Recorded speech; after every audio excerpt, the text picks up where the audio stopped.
14 yang beranggotakan Francisca Dista Busintarili, Saya Niki. saya Ana Persita. Saya Sandra Sari. Saya Anissa Matmaina. Di video kali ini kami akan melampirkan data penelitian dan menghitung pengaruh environmental, social, governance terhadap firm value. Semoga video ini dapat bermanfaat bagi kita semua. Selamat menonton. Perkenalkan, nama saya Ana Persika dengan NIM 253030303069. Kali ini saya akan membahas tentang uji deskriptif statistik. Langkah pertama yang akan kita lakukan yaitu kita buka aplikasi Evius, kemudian silahkan import atau buka file data panel yang sudah kita siapkan sebelumnya. Kita klik next, kita klik finish. Kita klik variabel firm value, environmental, governance, dan social. Pilih ke kanan, lalu pilih open dan klik as. Nah, untuk menampilkan nilai statistik deskriptifnya, kita menuju ke menu view. Bagian atas jendela grup ini, pilih deskriptif stat, kemudian klik individual sample.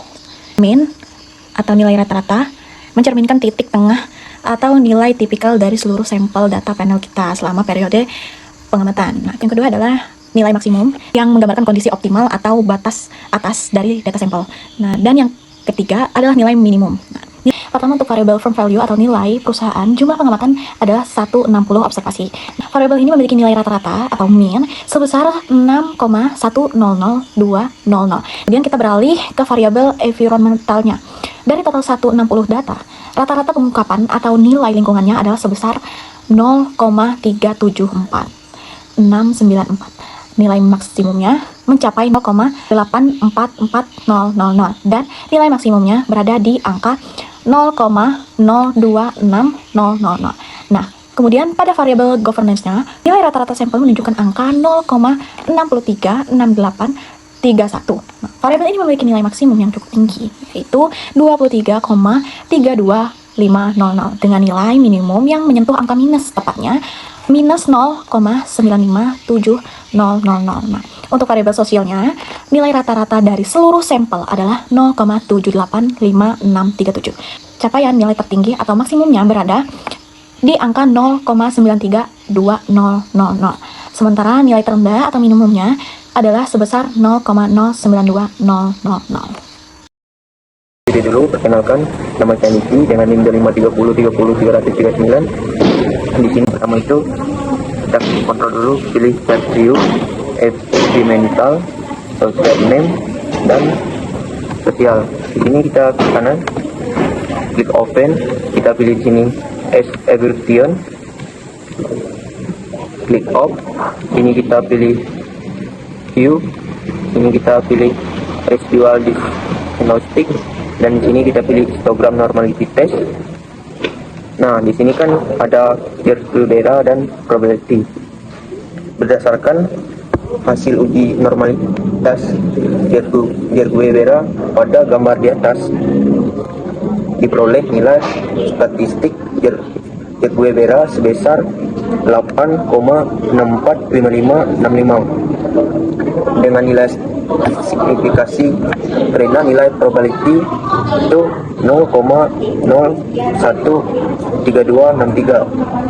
Karena nilai probability-nya itu lebih kecil dari tingkat signifikasi yang ditentukan A sama dengan 0,05, maka hipotesis 0 AO ditolak karena hipotesis alternatif A2 diterima regresi.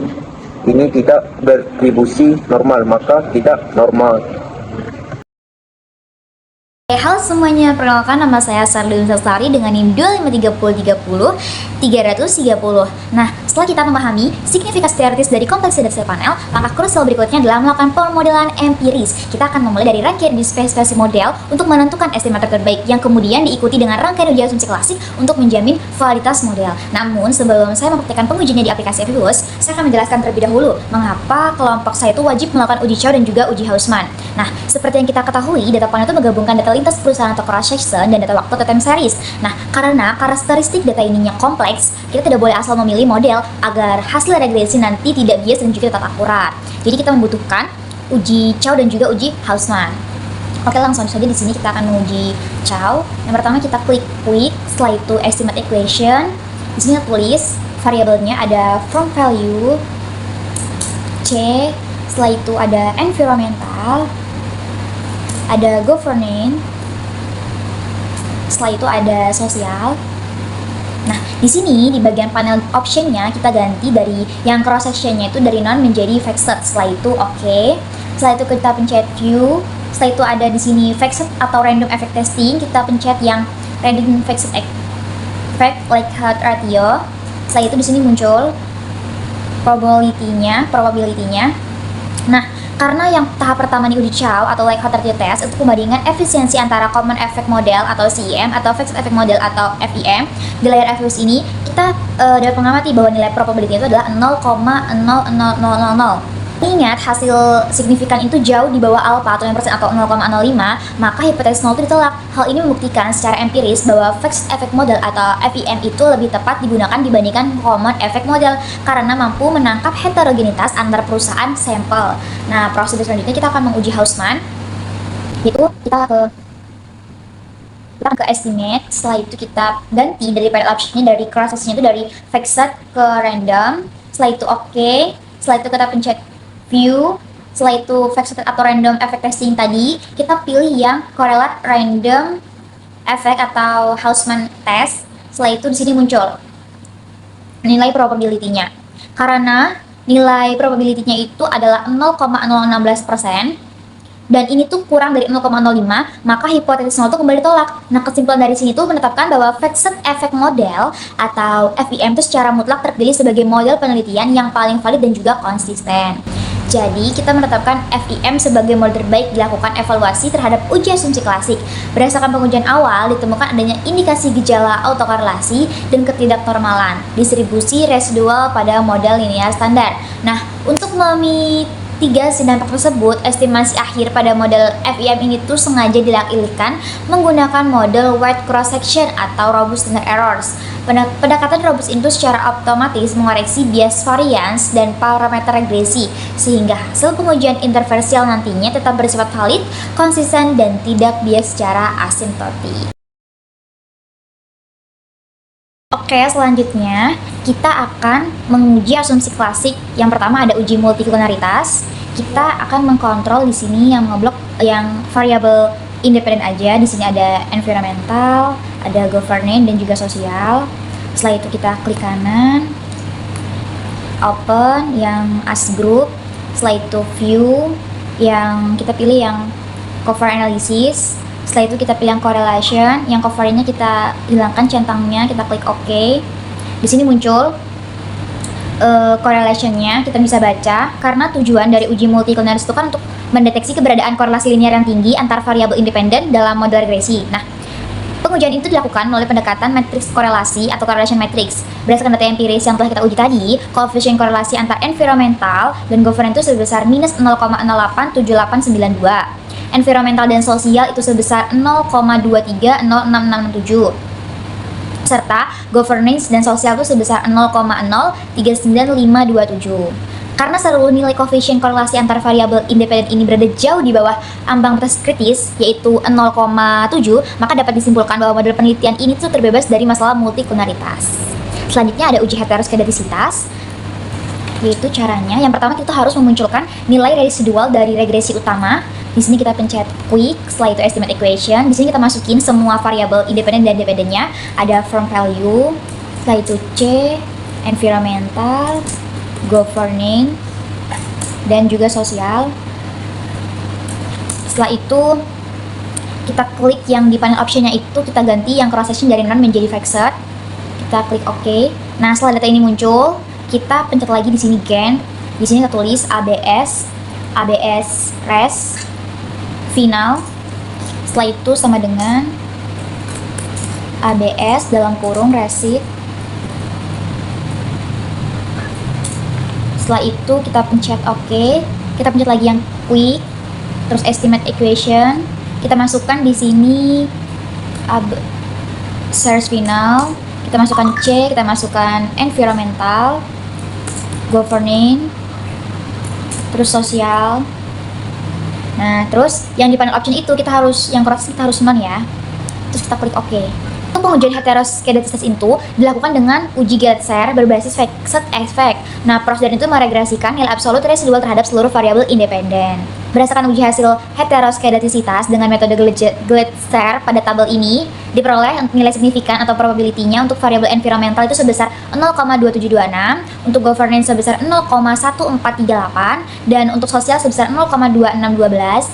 Dan karena seluruh variabel ini tuh independen, memiliki nilai probability yang lebih besar daripada 0,05, maka dapat disimpulkan bahwa model regresi pada data panel ini itu terbebas dari masalah heteroskedastisitas dan memenuhi asumsi homoskedastisitas. Uji autokorelasi ini tuh dilakukan dengan membandingkan nilai Durbin Waston DW statistik terhadap nilai tabel Durbin Waston pada tingkat signifikasi 5%, yaitu A sampai dengan 0,05 dengan jumlah observasi atau N sedang 160 dan jumlah variabel independen atau K sebanyak 3, maka diperolehlah nilai batas bawah atau DL sebesar 1,7162 dan nilai batas atas atau DU sebesar 1,7668.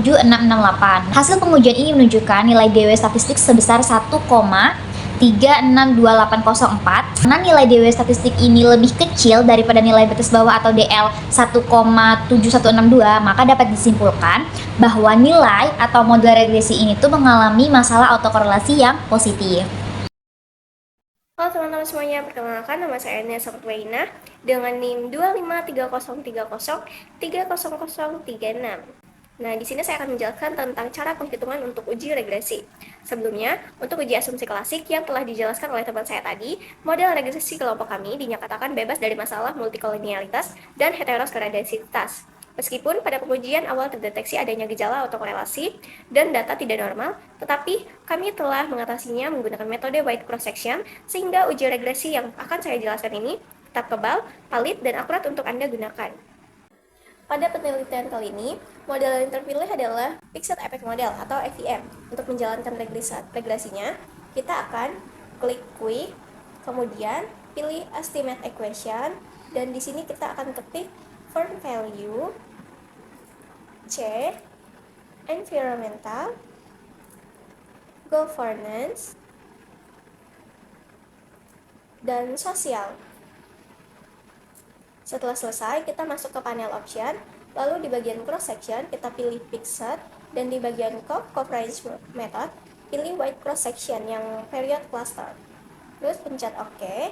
Berdasarkan hasil estimasi Fixed Effect Model, ini diperoleh persamaan regresi dengan nilai konstansanya sebesar 7,85875 yang menunjukkan bahwa apabila variabel environmentalnya, governance, sosial itu dianggap konstansa dan atau bernilai 0, maka nilai firm value-nya sebesar 7,85875. Berdasarkan hasil regresi, variabel environmental memiliki nilai probabilitas sebesar 0,6052. Nah, nilai tersebut lebih besar dari tingkat signifikansi, yaitu 0,05 atau 5%. Hal ini menunjukkan bahwa variabel environmental itu tidak berpengaruh signifikan terhadap firm value. Untuk variabel governance, itu memiliki nilai probabilitas sebesar 0,6349. Nah, karena nilai probabilitasnya lebih besar dari 0,05, dengan demikian dapat disimpulkan bahwa variabel governance tidak berpengaruh signifikan terhadap firm value. Untuk variabel sosial, itu memiliki nilai probabilitas sebesar 0,0190. Nilai tersebut lebih kecil dari 0,05, dengan demikian dapat disimpulkan bahwa variabel sosial itu berpengaruh signifikan terhadap firm value. Nah, nilai koefisien regresinya bernilai negatif, yaitu min 2,136060, maka pengaruh yang diberikan adalah pengaruh negatif signifikan.